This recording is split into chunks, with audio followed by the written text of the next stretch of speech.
Good afternoon, everyone. Let's start today's session. में देखिए Hindi topic से है व्यंजन में देख रहे हम रहे थे वर्ड पढ़ रहे हैं वर्ड विचार में व्यंजन क्या होता है, जिन वर्डों को उच्चारण को कहते हैं स्वर होता है, व्यंजन होता है। वर्ड के दो प्रकार होते हैं जिनमें व्यंजन के देखिए जिन वर्डों का उच्चारण करते समय हम स्वर की सहायता ली जाती है उन्हें व्यंजन कहते हैं। व्यंजन 3 प्रकार के होते हैं। व्यंजन कितने प्रकार के? 3 प्रकार के। स्पर्श व्यंजन, अंतस्थ व्यंजन, उष्ण व्यंजन। स्पर्श व्यंजन, अंतस्थ व्यंजन और उष्ण व्यंजन।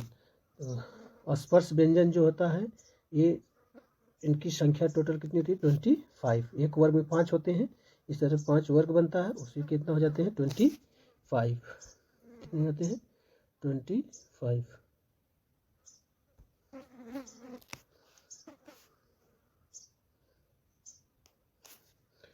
25 हो जाते हैं इसका। क वर्ग में देखिए कंठ से उसका उच्चारण किससे होता है? कंठ से उच्चारण होता है। उच्चारण देख लेंगे, कंठ से होता है, इनका उच्चारण कंठ से होता है। क ख ग घ अंगा का। च वर्ग का तालु से होता है। ट वर्ग का ट ठ ड ढ ड मूर्धन्य होता है, जिसमें जो मुड़ जाती है जीवा मुड़ जाती है। च वर्ग में जो च छ तालु में लड़ती है जीवा, इसलिए तालु कहा गया है इसका उच्चारण। कहाँ से होता है? और इसी तरह त वर्ग का उच्चारण होता है दंत, जिसमें जिह्वा लड़ती है दंत में, इसलिए दंत के सहारे से होता है, इसलिए दंत वर्ग का त वर्ग में द होता है और दंत से उच्चारण होता है, इसलिए त थ द ध न उच्चारण स्थान माना गया है दंत। प वर्ग का है प फ ब भ म, जो ओष्ठ होता है, दोनों ओठ लड़ते हैं, इसलिए उसको उच्चारण स्थान माना गया प फ ब भ म। अब इसको देख सकते हैं प्रैक्टिकली, एक बार कर लेंगे, याद रहेगा।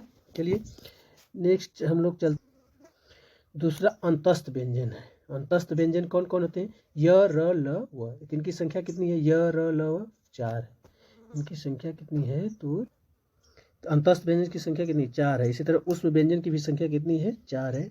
स जो है सलने वाला स होता है, मूर्धन्य स, छोटा स और ह, ये सब मिला उष्ण व्यंजन में आते हैं। देखिए हो गया, इनकी भी संख्या कितनी है? 4। वो 25 है पूरे 4, तो व्यंजन कुल कितने हो गए? मूल रूप से 25 जो हो गए। स्पर्श व्यंजन, अंतस्थ व्यंजन 4, उष्ण व्यंजन 4, कुल कितने हो गए? 8 हो गए ना। 25 को 33 हो गए। अब देख लीजिए संयुक्त व्यंजन होता है। संयुक्त व्यंजन में देखिए संयुक्त व्यंजन ये भी हो जाते हैं। तो संयुक्त व्यंजन में देखें तो दो व्यंजनों के मेल से यह संयुक्त अक्षर बनते हैं, इसलिए इन्हें संयुक्त व्यंजन कहते हैं। दो अक्षरों के मेल से दो व्यंजनों के मेल से यह संयुक्त अक्षर बनते हैं, इसलिए इन्हें संयुक्त व्यंजन कहते हैं। तो अच्छा देखिए क और मूर्धन्य वाले स से, मूर्धन्य स से बना है, इसलिए क स ना, क स से मिलके क्या बनता है? छत्री छ। और त्र किसे बनता है? त और र से। त्र कैसे बनता है? त और र से। ज्ञ कैसे बनता है? ज और ञ से, इया से। ज और इया से बनता है, इसको ध्यान में रखना, इया लगाता रहता है ज्ञ में ना, ग नहीं। ज य या फिर श्रवण होता है जो स और र से बनता है, र से बनता है। क और स से मिलके बना है, और त्र जो है त और र से मिलके बना है। ज जो है ज र से मिलके बना है।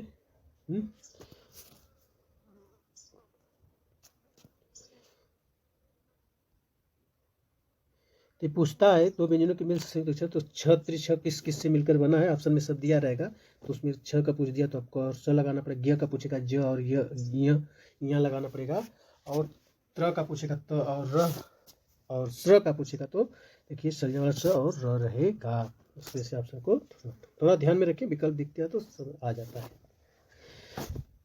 और 2 बार देख लीजिए वीडियो से, ख्याल रहे, याद रहेगा। ठीक है, तो दो व्यंजनों के मेल से यह संयुक्त अक्षर बनते हैं, छ और क।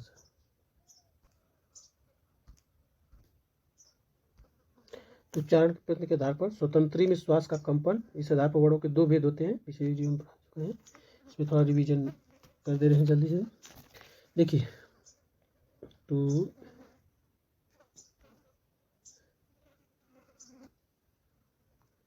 तो स्वर तंत्री में श्वास का कंपन के आधार पर इसे वर्णों को इस आधार पर 2 भेद है।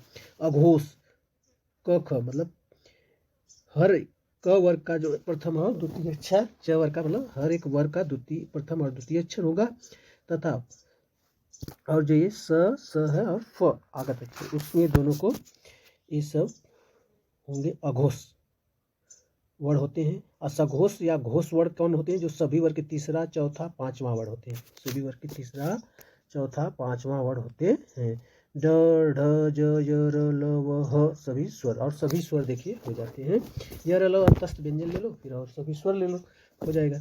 इसी तरह श्वास या प्राण की मात्रा, इस आधार पर वर्णों को दो भेद में किया गया है। श्वास और प्राण की मात्रा के आधार पर अल्प प्राण और सभी वर्ग के जो पहला अक्षर आता है महाप्राण है।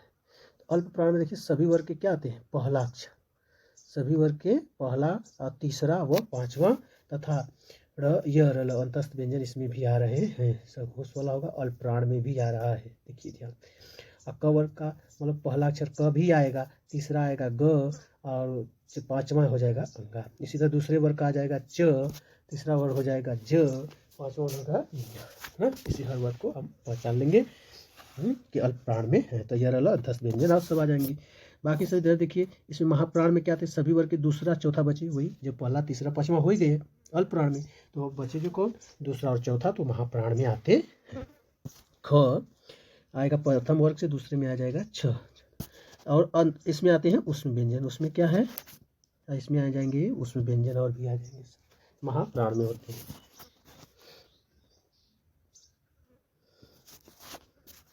तत्सम और तद्भव शब्द, शब्द विचार, और शब्द विचार में हम पढ़ेंगे तत्सम तद्भव शब्द। तत्सम तद्भव शब्द शब्द विचार में है। देखिए तत्सम शब्द क्या होता है? तत्सम, तत् धन सम से दो अक्षरों के मेल से बना है। तत्सम शब्द संस्कृत के दो शब्दों से बना है। तत्सम शब्द जो संस्कृत दो शब्दों, तत् धन सम, तत् मीन्स होता है उसके समान, तत् मीन्स उसके, और सम मीन्स समान, जो उसके समान ही हो ना। के मेल से बना है, जिसका अर्थ है उनके संस्कृत, है ना, संस्कृत समान, मतलब वो संस्कृत के जो त्यों शब्द जो ले लिए गए हैं, जिन संस्कृत शब्दों का ज्यों का त्यों हिंदी में प्रयोग किया जाता है, उन्हें तत्सम शब्द कहते हैं। इस तरह से स्पष्ट देख लीजिए परिभाषा, जिन संस्कृत शब्दों का ज्यों का त्यों हिंदी में प्रयोग किया जाता है, उन्हें तत्सम शब्द कहते हैं। जैसे जल, अग्नि, वृक्ष, वायु, कमल, दुग्ध आदि। जलम, अग्नि, वृक्षाय, वायु, कमलम या कमला, दुग्धम इत्यादि, है ना।